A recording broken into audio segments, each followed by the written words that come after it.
In 2026, the average American has less than $600 in emergency savings. 1 in 4 Americans has absolutely nothing saved. Yet right now, someone earning $52,000 a year has 18 months of expenses saved and invests 20% of every paycheck, while someone earning $95,000 checks their bank account with a knot in their stomach. Same city, same neighborhood, similar rent. The first apartment, the $95,000 earner, has a 75-inch TV mounted on the wall, a $4,500 leather sectional, a kitchen full of appliances still in their original boxes, closets overflowing with clothes, many with tags still attached, a spare bedroom converted into storage for items that haven't been touched in years. This person is 2 missed paychecks away from crisis. Every single dollar they earn goes right back out the door. Now, walk into the second apartment, the one belonging to the $52,000 earner. You notice space, a modest couch, a reasonably sized television, a kitchen with exactly the tools that get used regularly.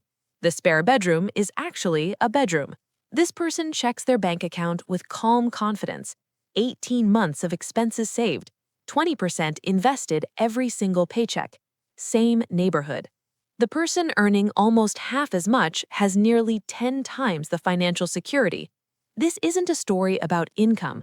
It's a story about the hidden relationship between stuff and money that most Americans never understand. The high earner isn't bad with money in any obvious way. They don't gamble, they don't have expensive addictions, they just gradually accumulated a lifestyle that requires every dollar they earn to maintain.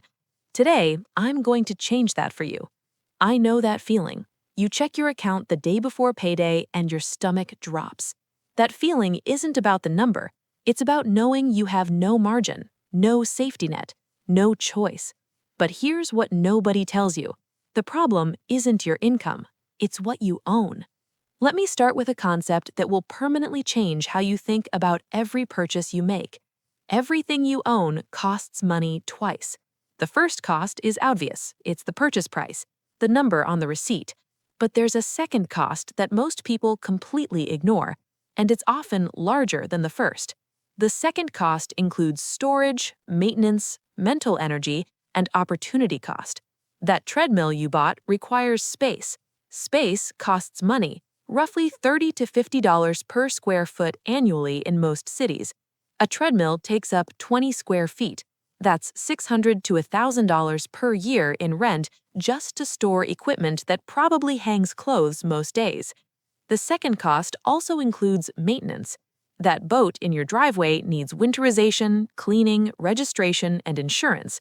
A $30,000 boat costs $3,000 per year just to own, even if you never take it on the water. The second cost also includes mental energy too. Every item you own occupies a small slice of your attention. Researchers found that visual clutter increases cortisol levels and reduces the brain's ability to focus. Your stuff is literally stressing you out. And the final hidden cost, opportunity cost. That $15,000 home gym could have been $15,000 in index funds, growing to $50,000 over 15 years. You didn't just buy a home gym. You bought a home gym instead of future financial freedom. Rule 1 of 10. In 2026, Americans spend an average of $314 per month on unplanned purchases. That's $3,768 a year on things they never intended to buy. Before buying anything, estimate how many times you'll realistically use it. Divide the total cost by that number. This gives you the cost per use, the only honest measure of value. A $200 jacket worn twice costs $100 per wear. A $400 jacket worn 200 times costs $2 per wear. The expensive jacket is actually cheaper. That $300 kitchen gadget you'll use twice a year costs $150 per use. That's an obscenely expensive way to accomplish whatever task it performs. Meanwhile, a $30 tool you use weekly costs less than 60 cents per use over the first year. A $2,000 mattress used every night for 10 years costs about 55 cents per use. Extraordinary value for something affecting your health every single day. The math cuts through marketing, emotion, and social pressure. It reveals what actually makes financial sense. Drop a comment, what's the worst cost per use purchase you've ever made? Mine was a $400 juicer I used exactly twice, $200 per glass. Rule 2 of 10.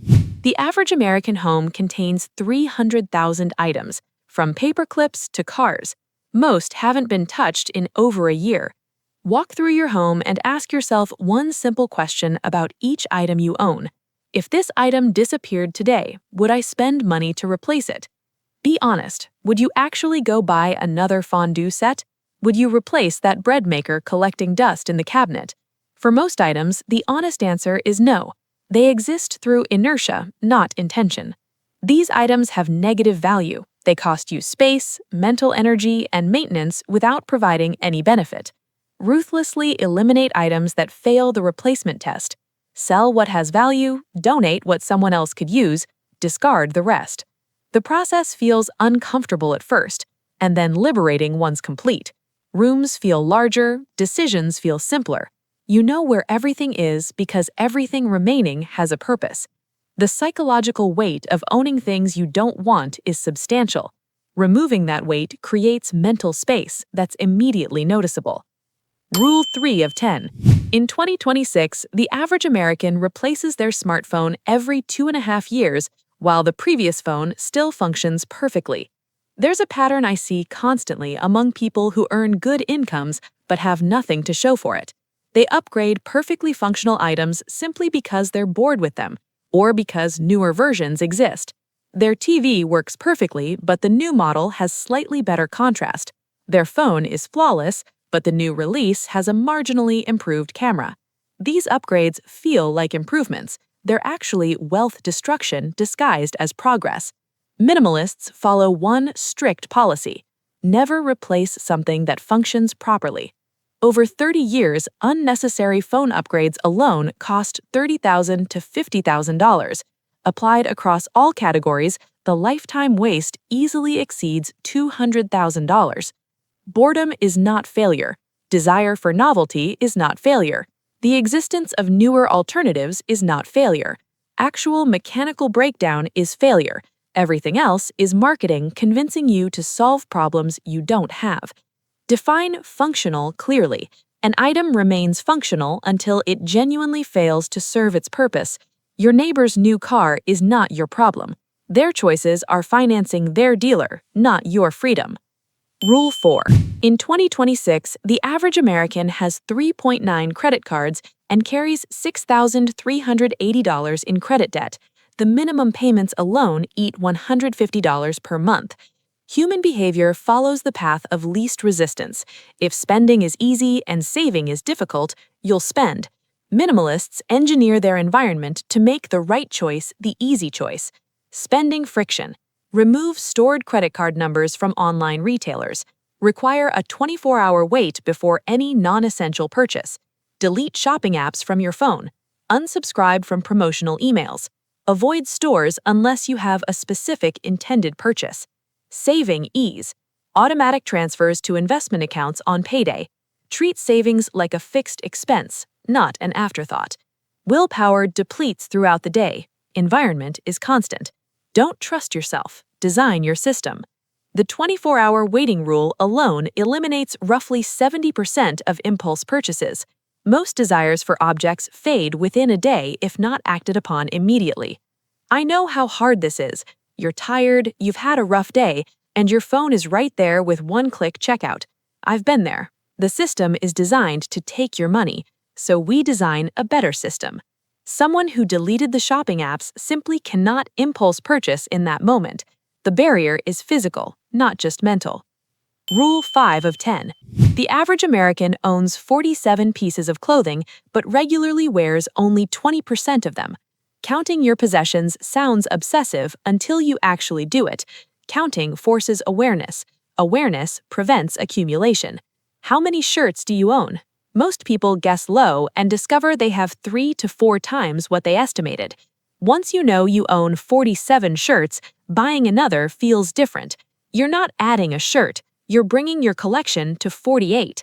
Minimalists set maximum thresholds, perhaps 30 items of clothing, perhaps a one in, one out policy. Without intentional limits, possessions expand to fill available space. It's not weakness, it's physics. Each new addition requires a conscious decision about what it's replacing. That friction alone dramatically reduces acquisition. Comment below, pick one category right now and guess how many items you own. Then go count. I guarantee you'll be surprised. Rule 6. Americans spend $1,200 per year on hobby equipment they abandon within 6 months. Most items people purchase get used intensely for a short period and then rarely afterward. Minimalists test this pattern by renting or borrowing before committing. Want to get into camping? Rent first. Want to try woodworking? Borrow tools. Want a kayak? Rent several times before purchasing. This reveals whether the enthusiasm is genuine or temporary. Many interests fade after the initial exploration.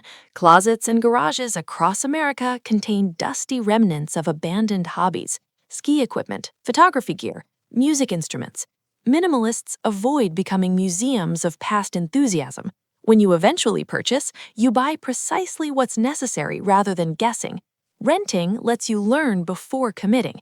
They test interests before investing. They maintain the flexibility to explore without the burden of ownership. The buy-first mentality costs people enormously over their lifetimes. Test first, commit later. Rule 7 of 10. In 2026, the average American pool owner spends $3,000 to $5,000 per year just in maintenance, on top of the installation cost. Every possession connects to other possessions. A boat requires a trailer, a hitch-equipped vehicle, storage fees, and safety equipment. This is the multiplier lifestyle. Major purchases multiply into ecosystems of related expenses. A home gym requires flooring, mirrors, storage solutions, and often renovations. A pool requires chemicals, cleaning equipment, furniture, and landscaping. Minimalists calculate the full ecosystem cost before any major purchase. A $5,000 purchase might actually represent $12,000 when all multiplier expenses are included. The multiplier also works in reverse. Eliminating one major possession eliminates an entire category of related expenses. Selling the boat means no more storage fees, insurance, registration, maintenance, and towing costs. The savings extend far beyond the item's value. Before any major purchase, ask yourself, what does the full ecosystem of this item actually cost me? The true cost is never just the item itself. The purchase price is just the entry fee. Rule 8 of 10. In 2026, Americans earning over $200,000 report feeling just as financially stressed as those earning $80,000. Income alone never solves the problem. High earners are constantly trapped because they never define what enough looks like. So they keep purchasing more without ever arriving at satisfaction. Their income increases, so they upgrade their lifestyle. The new lifestyle becomes normal, so they need another increase to feel progress. Minimalists break this cycle by defining enough before they start earning. This might mean deciding a $350,000 home is enough, even if you could eventually afford $600,000. It might mean a $30,000 car is enough, even when colleagues drive $70,000 vehicles. Defining enough creates a finish line. Without it, you're running an endless race where lifestyle always outpaces income. The person who defined enough at $60,000 spending, then started earning $150,000, builds wealth at an extraordinary rate. The $90,000 difference flows entirely to freedom. Meanwhile, someone earning the same $150,000 but constantly redefining enough upward might save almost nothing. Rule 9 of 10. In 2026, only 28% of American workers feel confident they can retire comfortably. 72% are uncertain about their financial future. Drop a comment and tell me, what's one financial choice you're currently making that's reducing your options in life? Let's talk about it. The conventional view measures wealth by what you have: houses, cars, possessions, visible markers of success. Minimalists measure wealth differently. They measure it by what they can choose. Can you leave a job that's destroying your mental health? Can you take 6 months off for a family emergency? Can you retire before 65? The person earning $200,000 but spending $195,000 has almost no optionality. They're chained to their income requirement. The person earning $80,000 but spending $45,000 has extraordinary optionality. They can absorb disruptions, take risks, and make choices based on preference. Each purchase isn't just exchanging money for an object, it's trading optionality for possession. Is this item worth reducing your freedom? Optionality requires liquid resources, more than physical possessions. Money in an account can buy your freedom. Stuff in your garage cannot. Rule 10 of 10. Studies show 91% of people who do a single massive declutter return to the same clutter levels within 2 years. Most people who attempt minimalism do a massive purge, feel great for a few weeks, and then gradually accumulate back to their starting point. Minimalists avoid this through cyclical decluttering, small regular reviews instead of annual massive purchase, weekly glances at incoming items, monthly evaluation of one category, quarterly assessment of overall trends. Removing 3 items per week is manageable and sustainable. Removing 300 items once per year feels overwhelming and gets postponed indefinitely. The cyclical approach maintains awareness. You see which categories tend to grow. You identify which emotional states trigger acquisition. This awareness enables prevention, not just treatment. You recognize which marketing tactics work on you specifically. That self-knowledge is worth thousands of dollars. Small, consistent, cyclical. That's the system that actually works. Let me give you a practical implementation you can start today. This week, walk through your home with the replacement test. Identify 10 items you would not replace. Sell, donate, or discard them. This month, implement the 24-hour rule for all non-essential purchases. Track how many purchase desires survive the wait versus how many evaporate. This quarter, count your possessions in 3 categories: clothing, kitchen items, and media. Set a maximum threshold for each. This year, define what enough looks like. What home is sufficient? What car meets your needs? Write it down. Refer to it when temptation arises. Here's what nobody tells you about minimalism and money. The relationship is bi-directional. Owning less creates more money, but having more money also makes owning less feel natural. When your savings account is growing, the urge to accumulate diminishes. This creates a virtuous cycle. Spending less leads to saving more. Saving more creates security. Security reduces the emotional drive to spend. The opposite cycle is equally powerful, but destructive. Spending everything creates insecurity. Insecurity drives more spending.